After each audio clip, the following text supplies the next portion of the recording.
السلام عليكم، نتمنى تكونوا بخير وعلى خير ويلقاكم هذا الفيديو في احسن الاحوال. عواشركم مبروكه واللهم بلغنا رمضان لا فاقدين ولا مفقودين. كيف كتشوفوا معايا فيديو جديد، وصفه جديده، كيك بالشوكولات والكراميل. اقتصادي ولكن هماوي ما شاء الله، هشيش رطب وخفيف، وإلا جربتوه غتوليو مدمنين عليه. في هذا الفيديو غادي نشارك معكم هو نفس الكيك نفس المقادير ولكن بتزيين مختلف. هذه الطبقات اللي هي باينه كيف كتشوفوا معايا، معلكه ما شاء الله وهشيشه، والكراميل يعني في الداخل ديالها كي كيبان معايا في الصوره كيف كتشوفوا. وهذه كيكه واحده اخرى بنفس المقادير ولكن هذه ديك الطبقه ديال الصوص شوكولا ما خليتهاش انها تجمد اولا تشد راسها، فبقات سايحه كيف كتشوفوا ما شاء الله، على يعني هشيشه بزاف ورطبه ومعلكه وبنينه ما شاء الله، بنينه بنينه بزاف. كتستحق انكم تجربوها. المقادير: عندي 3 البيضات اولا 2 كبار، ساشي ديال الفاني، وكاس ديال السكر غير ديال اتاي، ونص كاس ديال الزيت، وكاس لاروط ديال الحليب، وواحد ياغورت فاني ديال درهم، وساشي ديال الكاكاو. هنا 2 اللي وريتكم ولكن درت غير واحد، وزلافه ديال الدقيق ما درتهاش كامله، غناخذ من هذا القياس اللي غيكفيني. فهنا درت البيض مع السكر مع الملح والساشي ديال الفاني وغنخلطهم حتى يطلعوا، ماشي حتى يطلع ولكن المهم تيولي الخليط ابيض. درت هنا الخلاط الكهربائي غير باش نسرع، غيولي الخليط ابيض. غنضيف الحليب، ممكن ديروا غير كاس ديال الحليب عامر اولا ياغورت كبير، هنا درتهم بجوج. كنضيف الزيت وكنضيف داك الياغورت فاني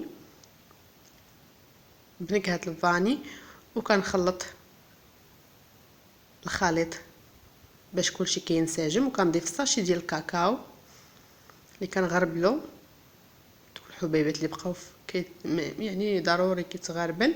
وغنبقى نضيف هنا الدقيق شويه بشويه حتى نحصل على القوام اللي مناسب، ما يكونش ثقيل بزاف وما يكونش خفيف بزاف. غتشوفوا معايا وكنغربل الدقيق وكنخلط حتى كنخلط، عاد كنشوف واش نزيد ولا بركه.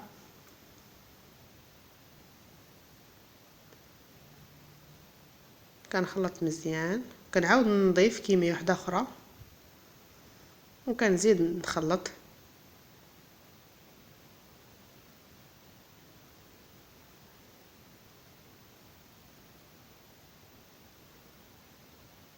كنزيد نضيف كميه واحده اخرى ديال الدقيق.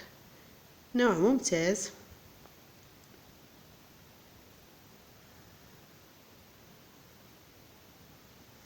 كيف كتشوفوا معايا القوام ديال الخليط راهو باين. كنخلط مزيان مزيان كيولي ما كيتقطعش. كنضيف 2 اكياس ديال خميره الحلويات من فئه 8 غرام، يعني 16 غرام في المجموع، ونخلط الخميره وصافي. هكا كيكون الخليط ديال الكيك واجد كيف كتشوفوا معايا القوام ديال الخليط. وكنخوي في مول دائري الشكل اللي كيكون مدهون بالزيت او الزبده ومرشوش بالدقيق من قبل. كنخوي الخليط ديالي وكندخلو للفران. انا درت 180 درجه من الاسفل وما سخنتوش مزيان قبل، غير دفيتو درت الكيك. كندوز نوجد طبقه الكراميل او داك الكراميل اللي غنديرو على الكيك. كاس ونص ديال السكر قياس ديال اتاي، كنخليه حتى كيبدا يذوب من الجوانب صافي. كنحرك كيف كتشوفوا معايا حتى كيذوب. وكنضيف زبده حيوانيه نوع ممتاز باش كتعطي داك المذاق. وكنضيف عليه 2 ياغورت كراميل، اولا ممكن ديروا داك فلون كراميل اولا ديروا غير الحليب ولكن ما تضيفوهمش باردين باش ما يطلعش لكم الفوار. كيف كتشوفوا الكراميل تيولي بحال هكا. كنديروا من بعد ما كيدفى كنديروا فواحد الكاس وكنخليه حتى كيبرد، باش ما كيبرد كيتقال. اذا جاب الله تقال لكم بزاف ضيفوا ليه شويه الحليب وهو في المقله بطبيعه الحال. كنضيف هنا ناخذ نوجد صوص شوكولا، يعني الطبقه اللي كتكون فوق. كندير نص لتر الحليب وساشي ديال الكاكاو ونص كاس ديال السكر هنا ممكن ديروا تقللوا الا بغيتوا على حسب الذوق. كندير هنا 3 المعالق ديال الدقيق او ديال النشا كان هنا كانت المعلقه فيها شويه الماء، ما رديتش البال حتى لدابا عاد كنشوف. المهم معليش، راه ديجا غادي ندير دقيق في الحليب ولا نشا، يعني ماشي مشكل واخا يكون. كنحرك هاد المكونات هما باردين باش ما كيكونوش دوك كيتكورش فوق العافيه. عاد كنحرك حتى كيتقال، ونضيف الشوكولات من بعد ما كيتقال ليا الخليط. الشوكولات اللي بغيتو، النوع اي نوع بغيتو، وكنخلط الخليط وهو سخون كيدوب فيه الشوكولات مزيان حتى كيدوب لي الشوكولات. وكنضيف ثاني شويه ديال الزبده، غير شي شويه صافي، كتعطي اللمعان.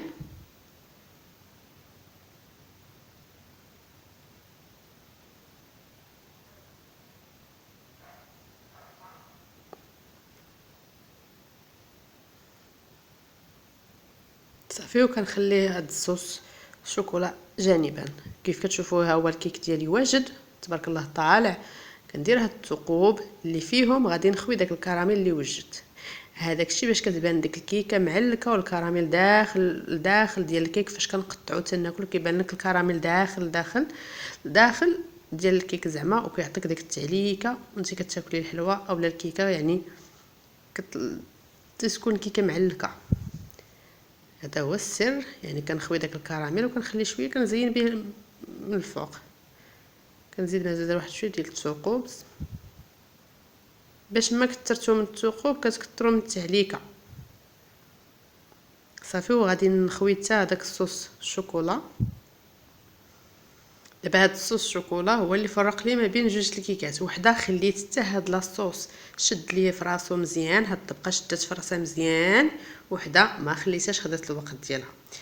هذه هي اللي شدت في راسها مزيان باش ما عطيتوها وقت في الثلاجه، درتها في المجمد شدت لي راسها وبانت ديك الطبقه ديال الشوكولات، بانت شاده في راسها كيف كتشوفوا. وغنزينها بالشوكولات محكوك، حكيت عليها الشوكولات وشويه شويه كانت تحرق لي من التحت شويه، ولكن جاب الله غير داك الدقيق اللي رشيت به المول سميتو هو اللي تحمر حتى كان غيتحرق. اما ولكن هنا ما بينش هذاك الطبقه الكحله، غير خليت داك المول داك، يعني حيدت لي القراصه وداك اللي كيكون لتحت ما حيدتوش يعني بقى كيبان هناك حلو وماشي الحراق ولا شي حاجه. صافي، وغادي ناخذ داك الكراميل اللي بقى لي غنديرو فواحد البوش وغندير به خطوط. هذا اختياري.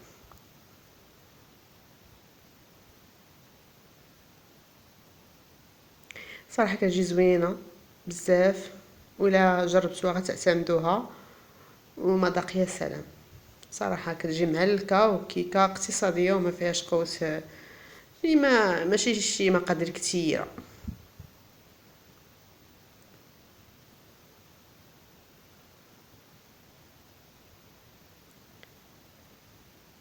كيف كتشوفوا معايا الشكل ديالها رائع.